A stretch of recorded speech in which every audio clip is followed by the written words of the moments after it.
Thank you for being here today.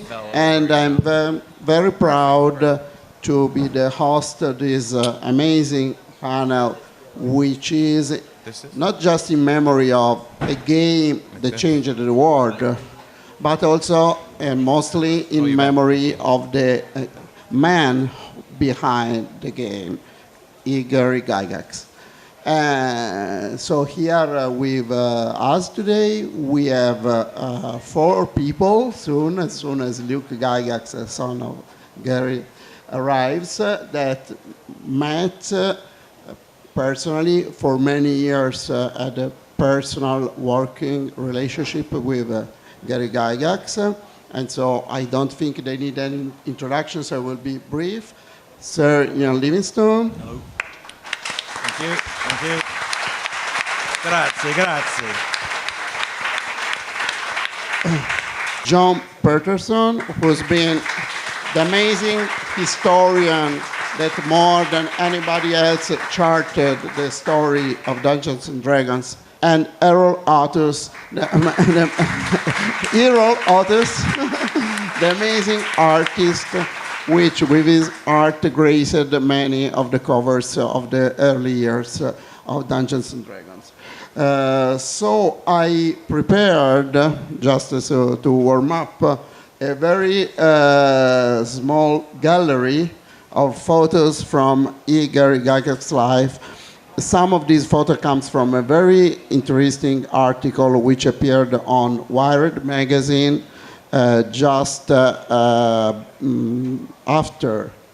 Gygax's death. So we see photos tracing Gygax's life from the very early days when he was just a kid to his first professional involvements with wargaming and the early days, the early years of TSR. And this is a very interesting clip. Maybe Sir Ian can tell us about a little more about this, because it was from a BBC special which features a Games Day event which was run by Games Workshop at the time, and that Gygax attended. And so we are tracing a little bit of Gary Gygax's path through life professionally during the TSR years, during the years immediately after he left with TSR, starting new enterprises and writing new role-playing games like Dangerous Journey, and so up to the later days after Wizards acquired the rights to Dungeons and Dragons and somehow reconciled the path of the 2 creators, Dave Arneson and Gary Gygax, with the game, bringing them back and giving them proper recognition, which was a little bit lacking in the years before this acquisition. So this is the man. I think the people here can tell us something more about Gary, and I think we can start on how you first met him, if you did, or if you not meet him personally, how your career path crossed with him. Maybe Sir Ian, which of course you met him many, many years ago, right? Yes, I met him before any of you were born, actually, first in 1976 in physical form, but through correspondence in 1975. Steve Jackson, Jon Peterson and I started Games Workshop in January 1975, and we published a fanzine called Owl and Weasel, one of which found its way to Lake Geneva through Brian Bloom, who received a copy. And he'd given it to Gary, who then wrote to us and said, "Love your magazine, here's a game I've just invented, what do you think?" And it didn't look much, pretty much of a plain white box, but when you opened the lid, it opened up your imagination like no game had ever done before, no game ever will again. Long story short, we ordered 6 copies, because that's all the money we had, operating out of our flat, our new company, Games Workshop. And on the back of that huge order, we got an exclusive 3-year distribution agreement for the whole of Europe. So we were role-playing as businessmen about a role-playing game. But I didn't meet him in person until August 1976 at Gen Con 9. And it was an amazing experience because we'd been corresponding, we'd had phone calls, but to finally meet him was great. And he matched expectation in terms of his larger-than-life personality, his gregarious character, his ability to tell incredible, often exaggerated tales, but always had his audiences spellbound, and we became great friends. Thank you. And Jon, I think you wrote a lot about Gygax and Gygax's professional life, but you also met him in person? So I've been in the same place with Gary. I wouldn't go as far as to say that I actually met him, but I did have the opportunity to correspond with him, especially in the last years of his life, the last decade, the 2000s. And this coincided with the 30th anniversary of the publication of Dungeons and Dragons then. Gary tirelessly responded to anybody that had questions for him on internet forums, on mail that you would send him. And, you know, he just had this, and this to me is kind of the epitome of what Gary accomplished for the tabletop gaming community. He was a consensus builder. He was a community builder. Everything that he did was about trying to figure out how to get more people engaged with games, and, you know, but never in a way that was shoving anything down anyone's throat. He was somebody who wanted to understand what people wanted out of games. And in some ways, that is what D&D epitomizes, right? D&D is a collaborative game where we all kind of participate in this creative process together. So, I mean, yeah, he answered my questions. As an historian, I wouldn't go so far as to say that I treat his answers as gospel. As Ian was just suggesting, he had a few tall tales, and it's important we get this in before Luke Gygax gets here. Once Luke gets here, we have to say, oh, he was only a great guy. So anything we have to say that's even a little shade, we should probably do it now. But yes, he was definitely someone whose views about this history, he saw this history through the lens of his arc in life. And the great success of D&D was followed by, you know, some difficult times for him. And I think his view of the past was very colored by that.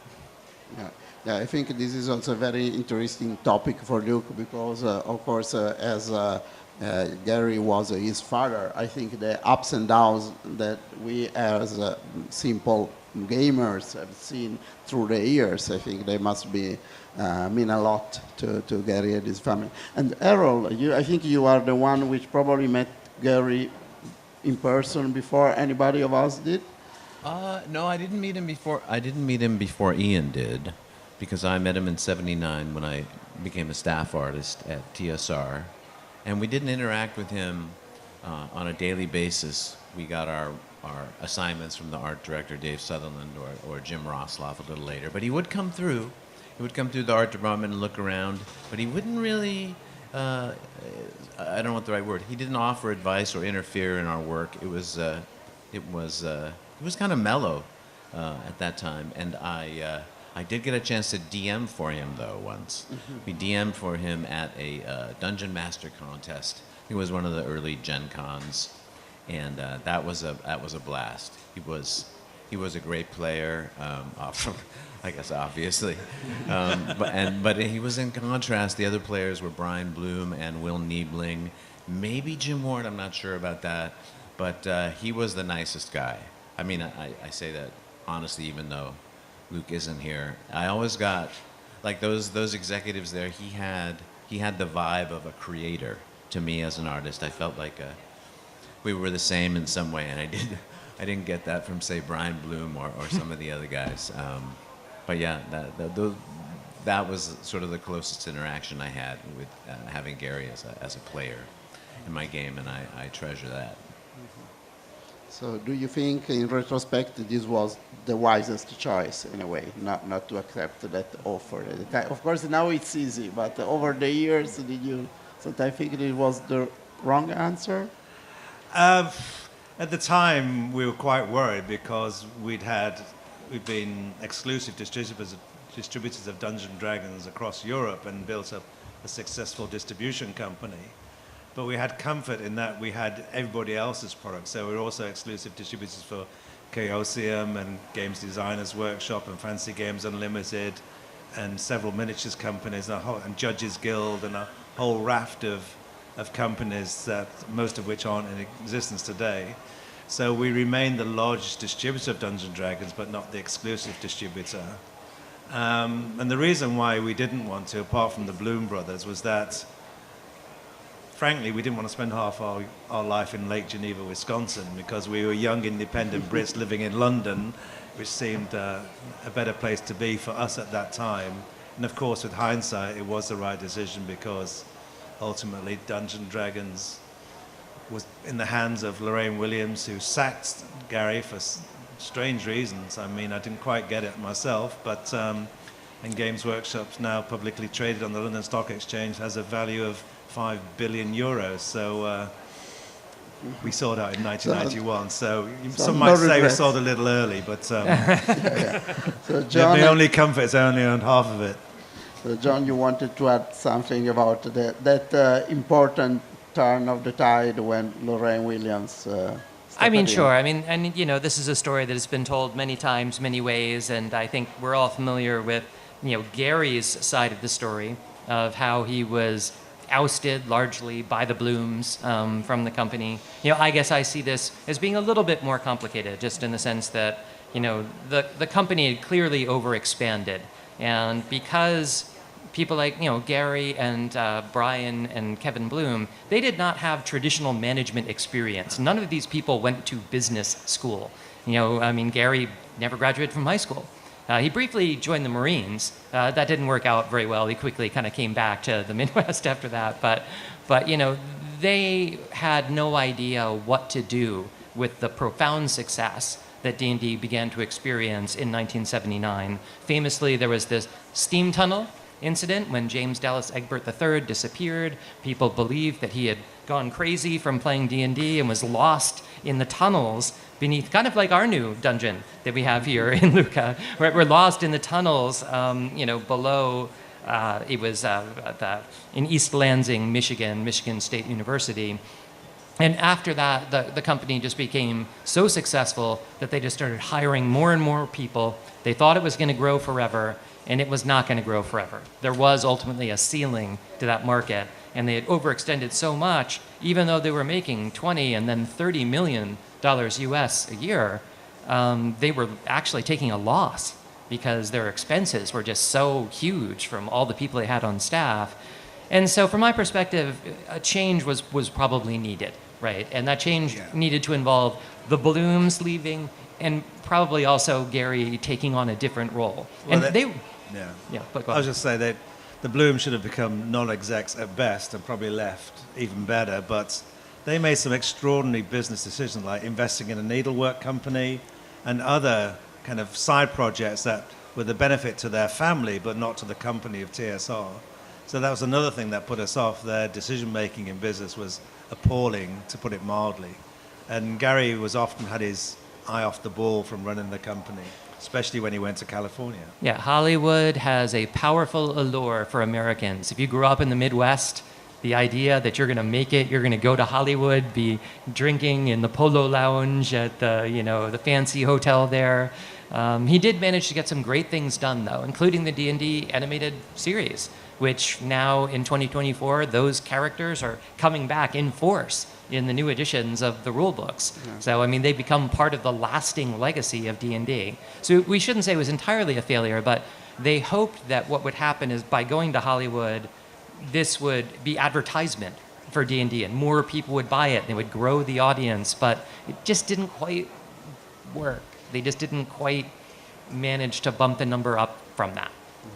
And also, I think this could be a very interesting question for Luke from a personal perspective, because if we look at the events around Gygax's life in those years, it was just divorced, so it was also, I think, on a personal level, maybe a tough time, and so it was maybe a little easy to lose a little bit of direction with all the allure of the life in California and being away from the normal routine.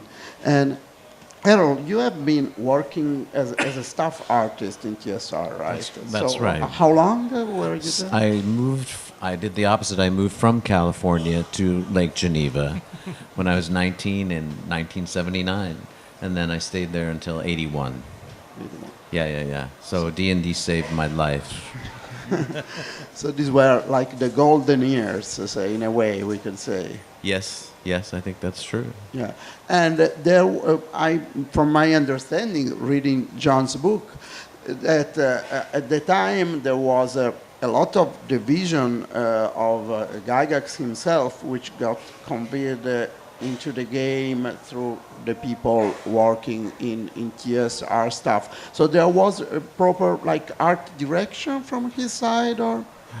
Yeah, it was light, but when I was hired, Dave Sutherland hired me, and actually we were the only two artists there for the first few months I was there, and so it was less art direction, and just he helped me with my whole life, moving out of home for the first time and no place to live, and welcome, Luke.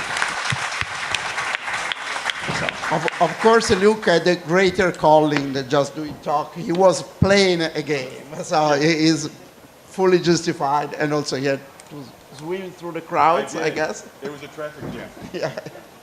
Well, thank you for being here. Okay, sorry for interrupting. So Dave Sutherland, yes, was the first art director. He helped me with life, moving there. No winter coat, no place to live. He set me up upstairs at the Dragon magazine at first, and I just had a cot and a hot plate, and it was very wonderful. And then, what was the question again? Oh, art direction? The art direction. Yeah, and then he hired some more artists, Jeff D. and Bill Willingham and Dave LaForce. And then his responsibilities, Dave Sutherland's, were expanding, so they got a full-time art director who was Jim Rosloff. But again, it was nice for me. It was a very light hand. It was really just making sure that the assignments were made and that we were finishing roughly on time and that things weren't really crazy. That was the art direction was light, and I loved it. I think one of the things was people didn't really know what D&D was supposed to be yet, so almost anything we did was okay. As Luke is here now, of course, he's the one I've been asking to the other panelists about how they met Gary and which kind of relationship they had with him. Of course, that's an easy one for me. Yeah, it's an easy one. We did it while you weren't here. Yes. So Luke, one question, because I looked all over the internet, I didn't find the answer. I don't know if you are hiding it deliberately. How old are you? I couldn't find your birthday. I am 53. I will turn 54 in 6 days. Okay. So. Okay. Have a good birthday then. And so you witnessed in person most of the 50 years of the game history, even when it all started, you were really small. That's true. John sometimes says, no, that's not quite right. In a letter, your dad said this about what you were doing. I was like, oh, okay, that's true, John. So he's really got a photographic memory, and he's studied my life and my family, probably knows most of the public stuff and a lot of the private stuff probably, as well as anyone. I collected some photos from a beautiful Wired article that appeared just around your dad's death, also other sources which I collected. So and it goes back. Unfortunately, the photo is really tiny. That's my dad. Photo when he was 5 years. Yeah, my dad was born July 27th of 1938, so he was alive during World War II. Whenever we played war games, he would make me play the Germans because he would not play the Germans. He did not like Nazis at all, so I always had to play the German side. And he beat me often at war games as well as other games. He was a very good game player. So how young you were the very first time that you played Dungeons & Dragons with your dad? I was 4 years old when I started playing, and we'll use that term loosely, playing. I would shake the dice and say what I wanted to do, and of course, he would just say what happened, right? Because I couldn't read yet and any of that sort of thing. But it was really wonderful. was playing. My brother Ernie was there. I believe Jim Ward was with us, and some other early fans of the game. I believe it was Jim Ward. I could be wrong on that. Rob Kuntz for sure, and my brother. And we were playing.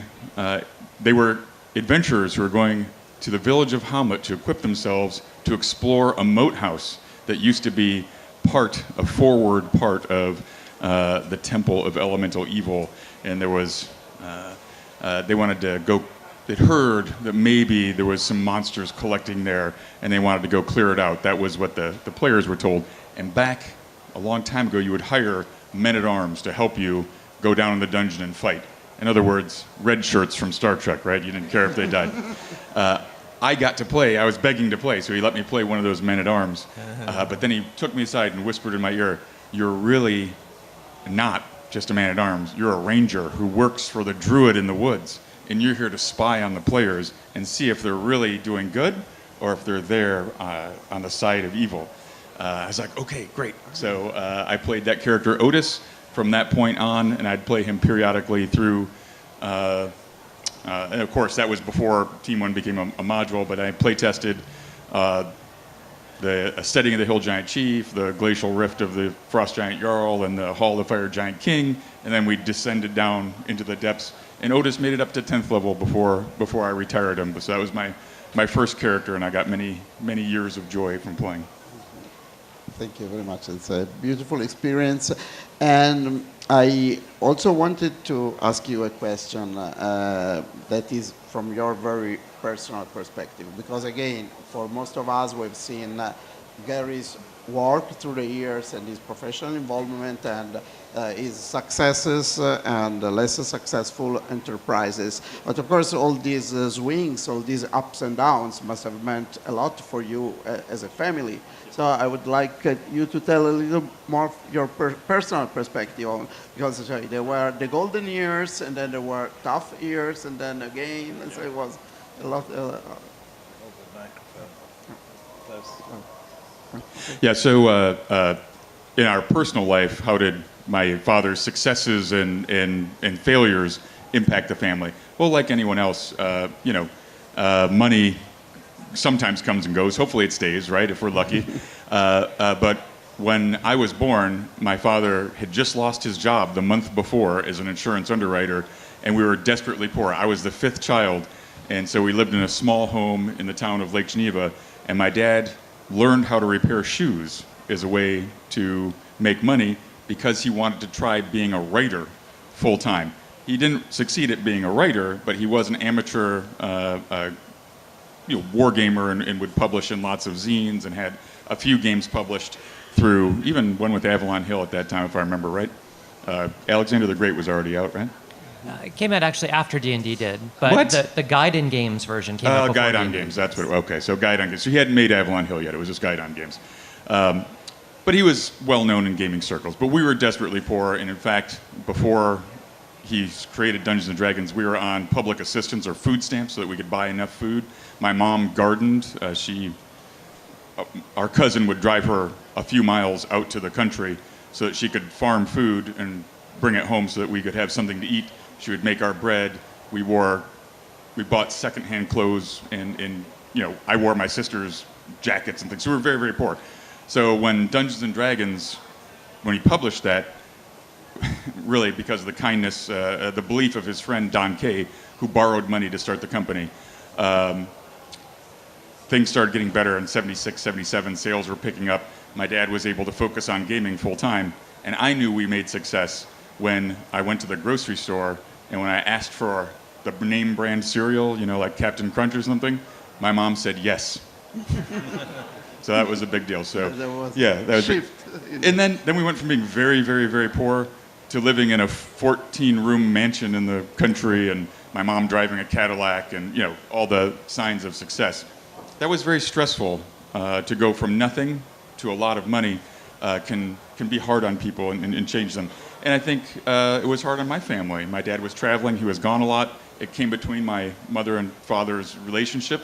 So by the time I was about 12, they got divorced, and that was very hard, right?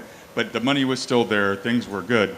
And just kind of fast forwarding to the point where TSR was having some troubles. Someone else bought out his partners, and suddenly my dad wasn't the head of TSR anymore, and he spent the money that he had saved up on lawyers to fight this. So suddenly he had no money, and he lost the court case. So for me, by that time I was about 16, 17. I graduated high school in 1988, and I went to college for a year, but there was money troubles.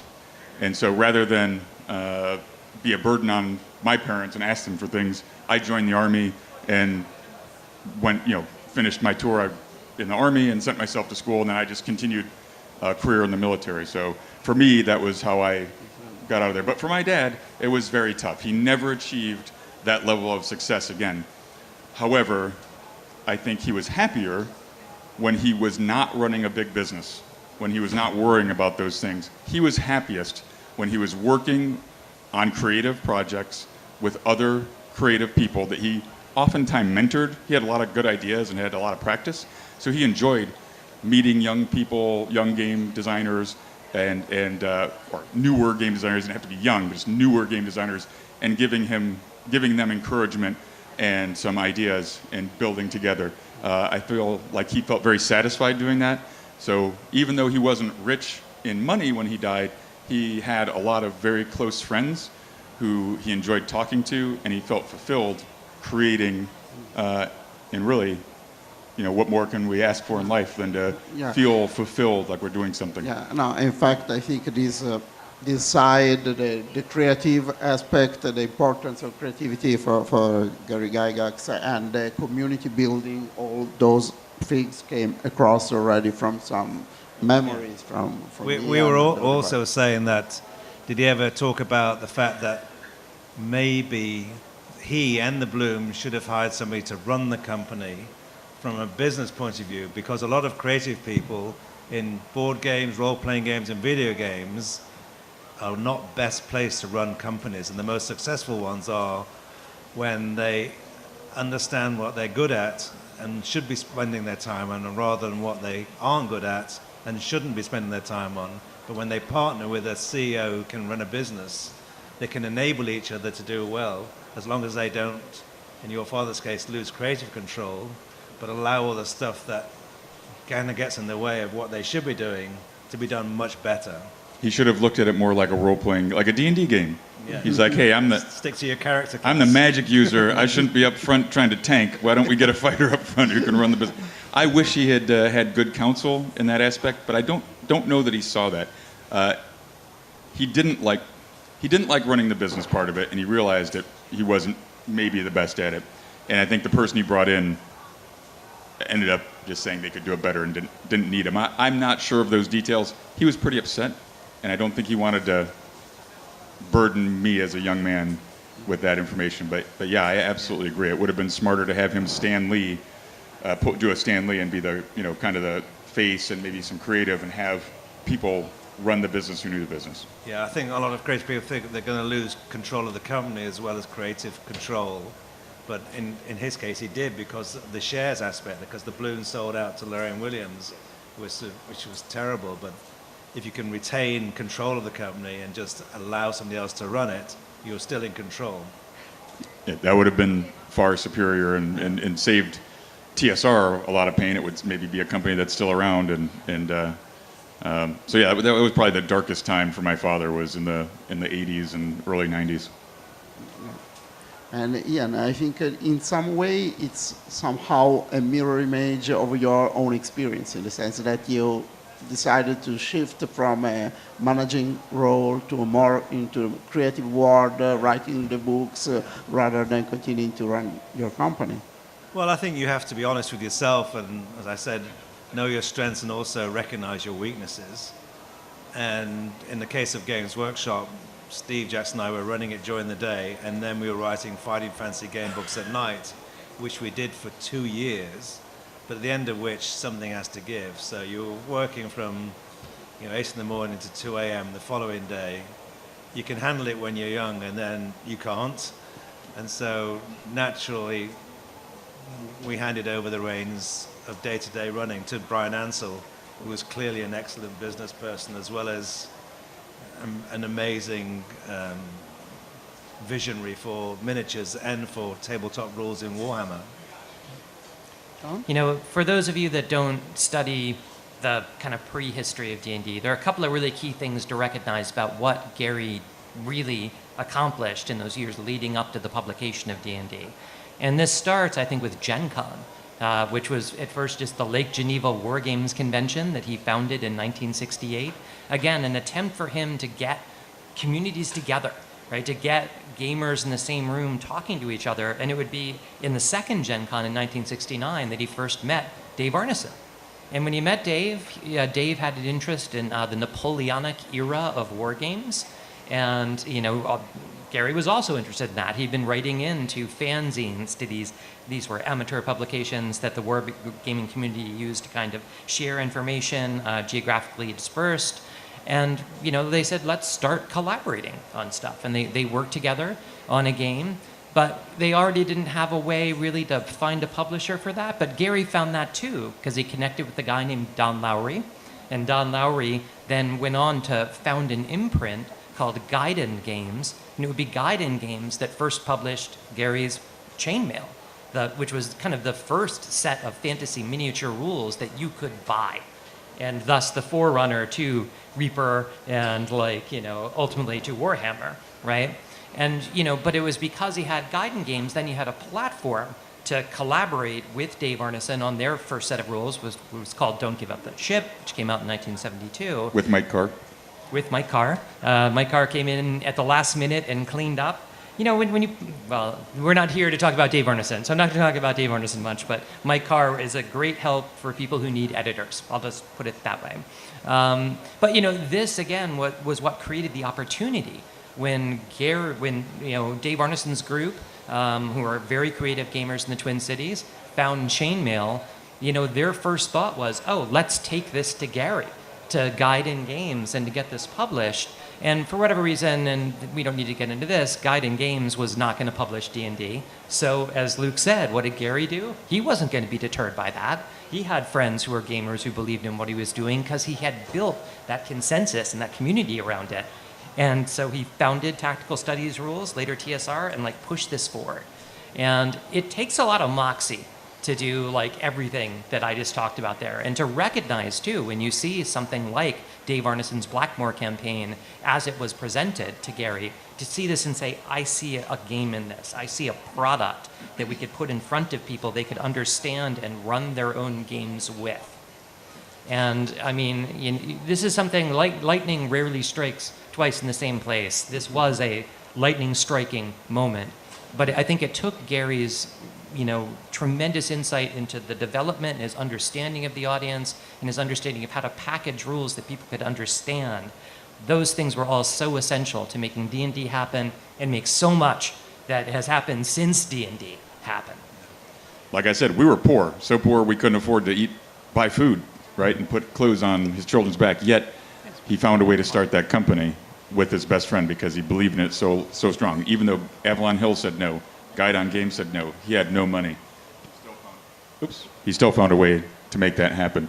So that's an indomitable spirit. And of course, I think, you know, my mom supporting him through that was also important because it's a family unit, right? So she was there along with him and letting him not take another insurance job somewhere else where they could make ends meet, but to pursue his dreams. And he risked it all. And surprisingly, it worked. I mean, that's his number one achievement, obviously, is the creating Dungeons Dragons, but he was the person who made it happen. You know, Arneson had ideas, but without Gary, it would have never happened. So he was the driving force, and you always need somebody to be the driving force behind anything. So without Gary, you know, from my point of view, obviously I wouldn't be here, but Games Workshop would probably have failed over time. There would have been no White Dwarf, probably no Citadel, certainly no Warhammer, none of my own Fighting Fantasy game books.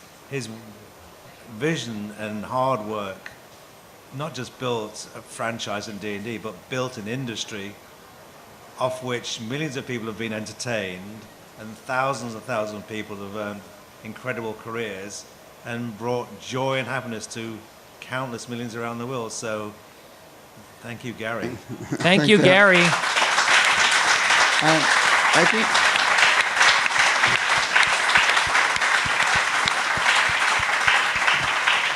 I think this is a great point, which also brings us to the first part of the title of this panel, the game that changed the world. So, and I wonder to all of you, was there, because of course there was a vision of a product, of a great game, which a lot of people could love and play, but there was a moment, Luke and everybody, when there was the realization from Gary or from you guys that it wasn't just a successful product, it was a world-changing thing. Yeah, I don't know when that dawned on him, because I don't think he liked. You could maybe point to a time, but I don't remember him saying, "I'm a world-changing game designer, and I'm really cool." I don't remember him saying that. He knew it was this cultural force. Who was going to control it? And like, what was that force going to enable people to create? That was a part where, again, I think he saw some but not others. For example, he really pushed back against digital RPGs, against computer RPGs. He said it lacks the personal element, right? And so it'll never take off. Nobody will ever really do that stuff. And they had some licensing agreements with Mattel early on and companies like that who produced really terrible kind of versions of D&D for that. But it wouldn't be actually until the Lorraine Williams era. And I'm going to say one nice thing about Lorraine in this panel, somebody should. She, because she came from a background in monetizing intellectual properties. When she looked at Dungeons and Dragons, she saw the stories. She saw Dragonlance and the Forgotten Realms. And she said, we should turn these not just into modules and campaign settings. We should be putting out tons of novels about this. We should be putting out computer games. These should become part of a broader kind of transmedia lifestyle. And there were very few people who were thinking that way in the late 1980s about properties like this. And so, that part maybe he didn't quite see, and arguably that part has changed the world the most. To me, as a game system historian, it doesn't matter much whether I see this technology instantiated in an analog or digital form. To me, hit points, experience points, armor class, levels, that's the engine, the core tech, whether that's analog or digital, it's the same principles that it's based on. And I think he had no way of anticipating that, today, when a computer RPG is released, it could see billion-dollar sales on its first day, right? So maybe if there's some questions from the audience, I think we can collect a couple. Hello, thank you everybody. I have a question for Luke. You are very close to the community. You are on social, you are very, you create a good connection. So what is your most challenge situation that you face because you have, an inheritance to bring with your father, because also your father is very connection with the community, to play the game, to players and so on. So you take, the horse and now you are on the horse. Yeah, so what is your greatest challenge? Most challenge, yes, that you face, and what you built this? Thank you. Sure. Yeah. No, that's a great question. So what's my biggest challenge trying to carry forward my dad's legacy?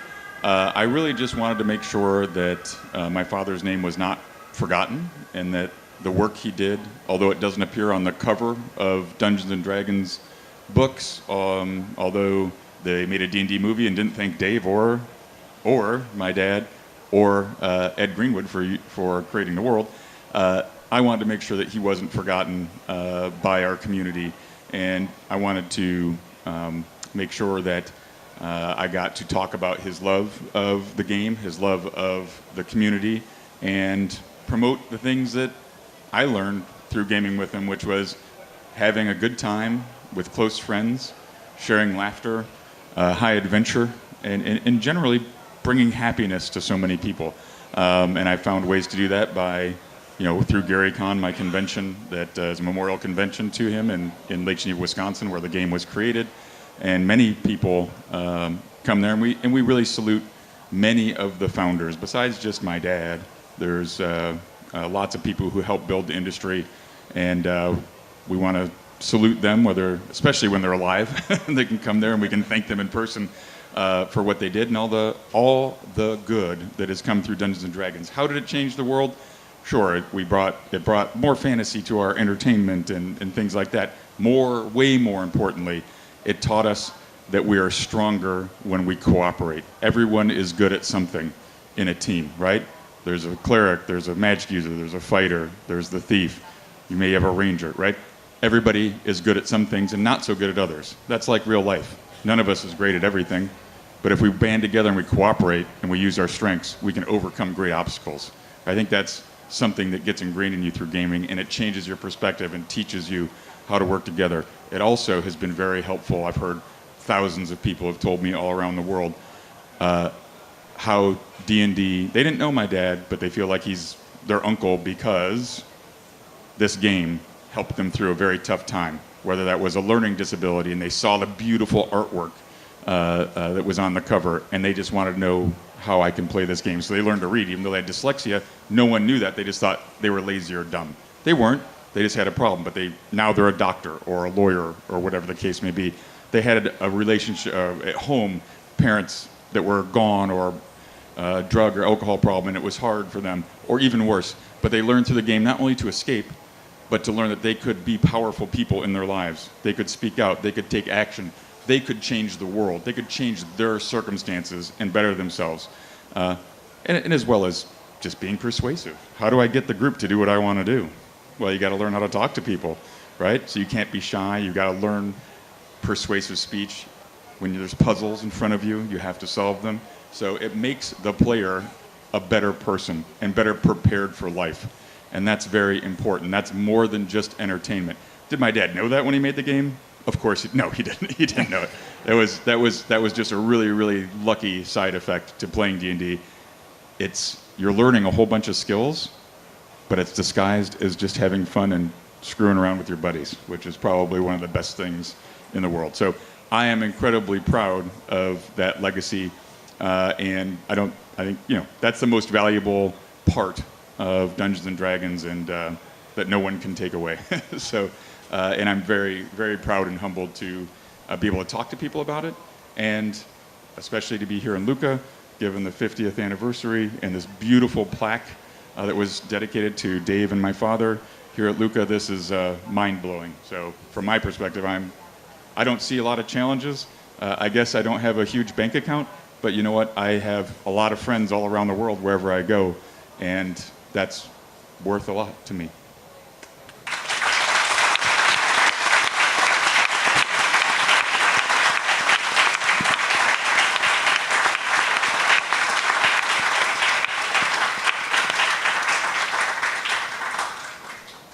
One more question.